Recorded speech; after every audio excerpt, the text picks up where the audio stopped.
Question 9. Consider the graph of the sixth degree polynomial function. So remember, sixth degree means it should have 6 solutions. We can even see from the answer choices below that it's represented that way. So this cubic means there's 3 here. This quadratic means there's 2 here. And then this linear function, there's an exponent, there's an assumed exponent of 1 there. So 1 plus 2 plus 3. There's our 6 solutions. So first off, we can see pretty clearly what the solutions are. The solutions are -1, +1, and +4.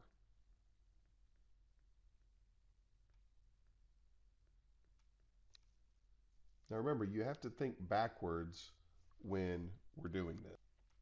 So a quick sidebar.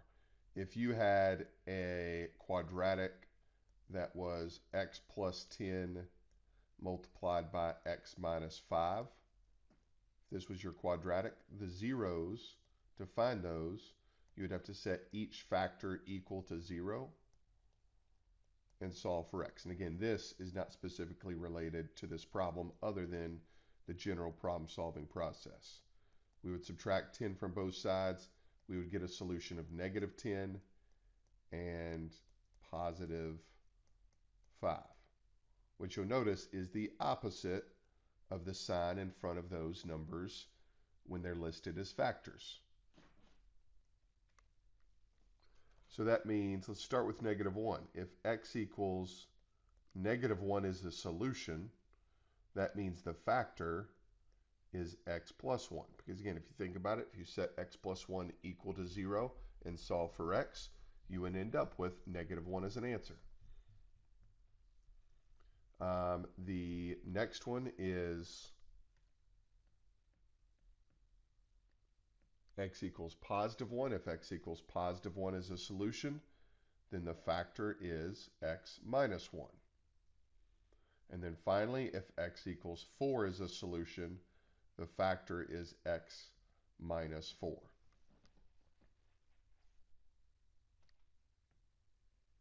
So then finally recall, when a graph bounces off the x-axis like it does here, this constitutes a multiplicity of 2, or sometimes this is called a double root.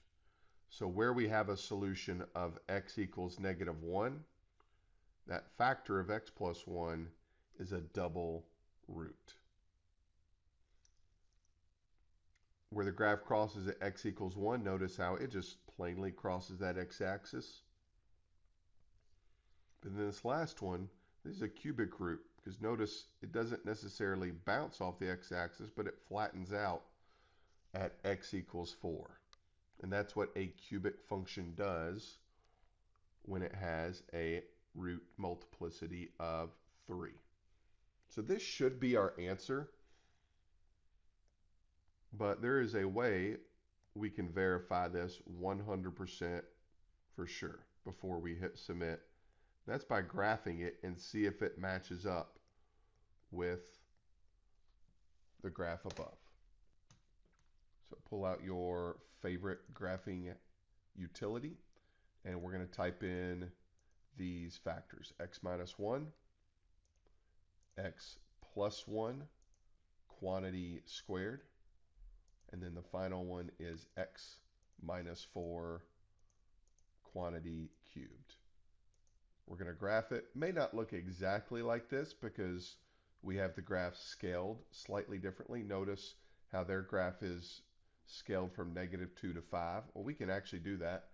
We can press this window button and change our scale from -2 on the x-axis to an x-max of 5. And we can even do the same thing to the y-axis. Notice the y-axis goes from -80 to +80, and it appears to count by, you could say, tens, and graph.